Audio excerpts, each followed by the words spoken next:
aujourd'hui avec la sentinelle dans Retour à la parole. Poursuivons avec ces témoignages d'un ancien surfeur piqué par des méduses, mort et ressuscité à la morgue.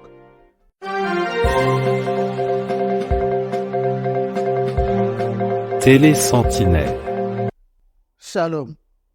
Poursuivons avec la troisième partie du témoignage de Matt McCormack.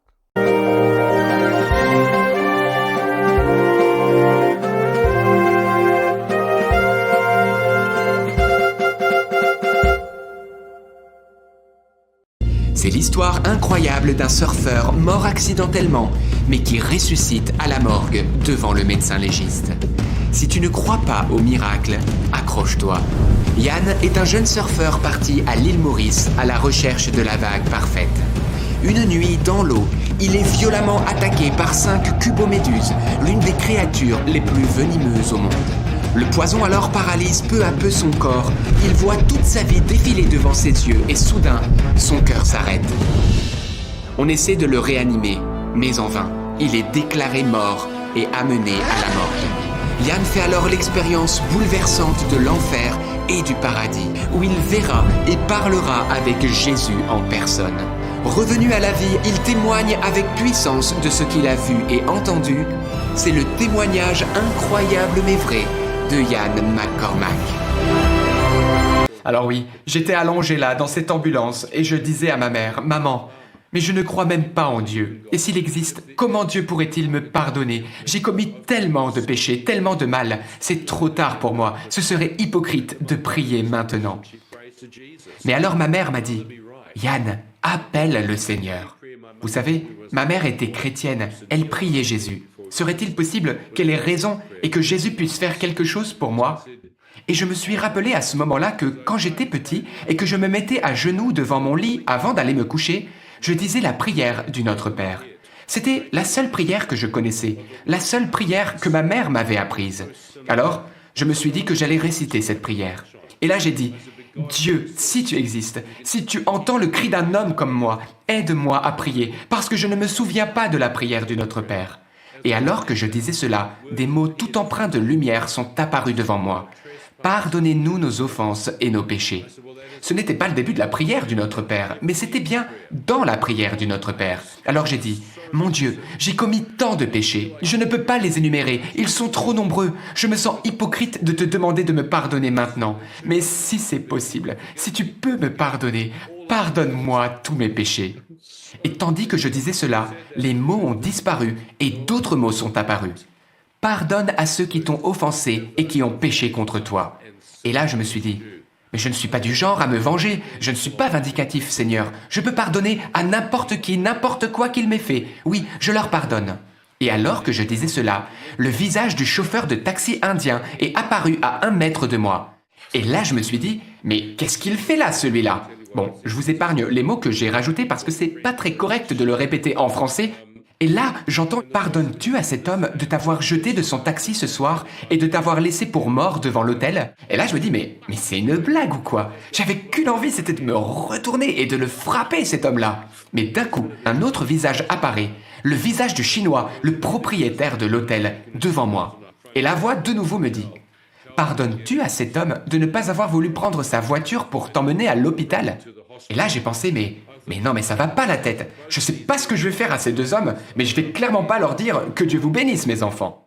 Alors voilà, j'étais là, dans cette ambulance, allongée, et je me disais, mais cette voix que j'entends, c'est pas la mienne. Est-ce que je suis vraiment en train de parler avec Dieu ? D'ailleurs, j'avais entendu cette voix, la voix de cet homme, toute la nuit, sur le bord de la route. C'était la même personne qui me parlait, aussi maintenant dans cette ambulance. Est-ce que cette personne, est-ce que c'est vraiment Dieu ? Voilà, j'avais toutes ces questions dans la tête. Et là, j'ai dit, « Eh bien, Seigneur, si tu peux me pardonner, et ce serait un véritable miracle vu tous mes péchés, je ne sais même pas comment c'est possible. Eh bien oui, je pardonnerai à ces hommes. Je ne les toucherai jamais. Je ne leur ferai jamais de mal. Oui, je leur pardonne. Je ne chercherai même jamais à les retrouver. » Et quand j'ai dit cela, les visages des 2 hommes ont alors disparu. Et j'ai réalisé qu'il n'était que la partie visible d'un iceberg, que j'avais beaucoup d'autres personnes à qui je devais pardonner. Et alors que j'étais allongé, j'ai commencé à réciter tout le Notre Père. Ça m'est revenu. Notre Père qui es aux cieux, que ton nom soit sanctifié. Et tandis que je récitais cette prière de tout mon cœur, une paix incroyable m'a envahi. Une paix qui ne m'a plus jamais quitté depuis 42 ans. Vous savez, c'était assez étonnant. Pendant que je priais, j'avais ce sentiment que le temps était en train de ralentir. Oui, dans l'ambulance, le temps était passé au ralenti. D'ailleurs, plus tard, j'ai demandé à Dieu, « Mais pourquoi as-tu ralenti le temps dans cette ambulance ?» Et il m'a répondu, « Yann, après la mort vient le jugement. J'offre à mes enfants ma miséricorde et la grâce avant qu'ils ne meurent. Oui, j'ai la capacité de ralentir le temps parce que je suis éternel, et cela pour donner à mes enfants l'occasion de prier. » Et c'est ainsi, c'est comme ça que j'ai vécu les choses et j'ai remercié Dieu. Oui, il ne faut jamais dire que nous savons où ira une personne après sa mort, parce que vous ne savez pas qui a pu prier pour cette personne. Il suffit d'une mère, une grand-mère, un saint qui prie pour que Dieu écoute et intervienne pour essayer de sauver l'âme de cette personne. D'ailleurs, qui aurait pu penser que moi, je rencontrerais Dieu? Qui aurait misé sur moi? Moi-même, je n'y aurais pas cru. Aucun de mes amis n'y aurait cru. Ma mère elle-même n'y aurait pas cru. Ils étaient persuadés que j'irais en enfer à cause de mon style de vie. Et vous voyez, il ne faut pas juger les personnes. Oui, finalement, l'ambulance s'est arrêtée et on m'a emmené à toute vitesse à l'hôpital. L'infirmière, tout d'abord, a essayé de prendre ma tension artérielle et mon pouls. Mais elle n'y arrivait pas. Elle a essayé avec une autre machine, mais toujours rien. Elle a cru que la machine était cassée, alors elle a commencé à lui taper dessus. L'ambulancier, lui, a compris que l'infirmière était à côté de la plaque. Alors il l'a poussée sur le côté et m'a emmené à toute vitesse vers les médecins. Le médecin alors m'a demandé « Mais quel âge as-tu? Où habites-tu » Mais à quoi bon savoir tout ça? J'étais en train de mourir. Finalement, le médecin a levé les yeux et je lui ai dit « J'ai été piqué par une cuboméduse. J'ai besoin d'un antidote maintenant ou je vais mourir. » L'infirmière est alors arrivée en courant, disant qu'elle n'avait pas réussi à avoir de tension artérielle ni de pouls. C'est alors que le médecin a poussé mon fauteuil roulant et s'est précipité dans le couloir en criant qu'il avait besoin d'aide. Il a commencé ensuite à remplir toutes sortes de seringues et à les injecter dans mon corps avant que les aides-soignantes et les infirmières n'arrivent à son secours. Il m'a dit « Mon garçon, je vais essayer de te sauver la vie. Garde les yeux ouverts, c'est un antidote au poison. » Il essayait de trouver une veine pour me piquer, mais mes veines s'étaient rétrécies. Pendant qu'il essayait de me mettre sous perfusion, j'ai entendu le médecin dire « Garde les yeux ouverts, bats-toi encore, ne ferme pas les yeux. » Mais j'avais déjà entendu ces mots-là sur la plage, lorsque cette voix, cet homme-là que je ne voyais pas, que je sais maintenant être Dieu, m'avait dit « Si tu fermes les yeux, mon fils, tu ne te réveilleras jamais. » Alors je me suis dit « C'est ça, reste éveillé toute la nuit, ne ferme pas les yeux. » Ils m'ont sorti ensuite du fauteuil roulant, ils m'ont allongé et m'ont administré de l'antidote.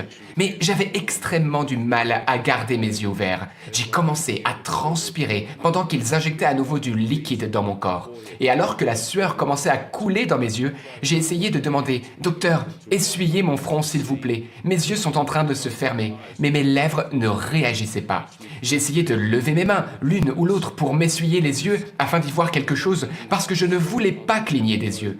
Mais mes mains ne voulaient pas bouger. La seule chose qui fonctionnait, c'était mes paupières. J'ai donc à ce moment-là cligné des yeux très fort, mais mes paupières sont devenues de plus en plus lourdes et j'ai fini par fermer les yeux.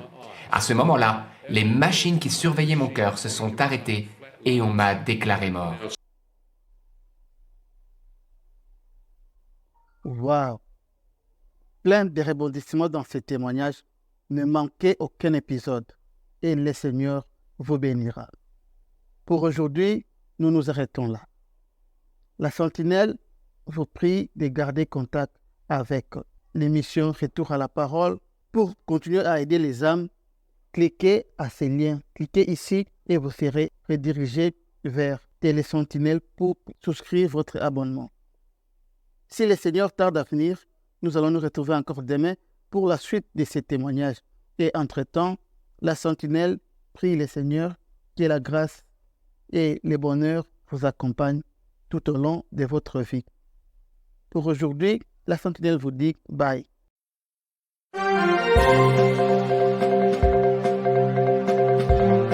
Télé Sentinelle, la chaîne chrétienne sur YouTube qui vous ouvre les écluses de la parole de Dieu avec la Sentinelle Michael Mpeoyi. C'est le temps de nous réveiller du sommeil spirituel.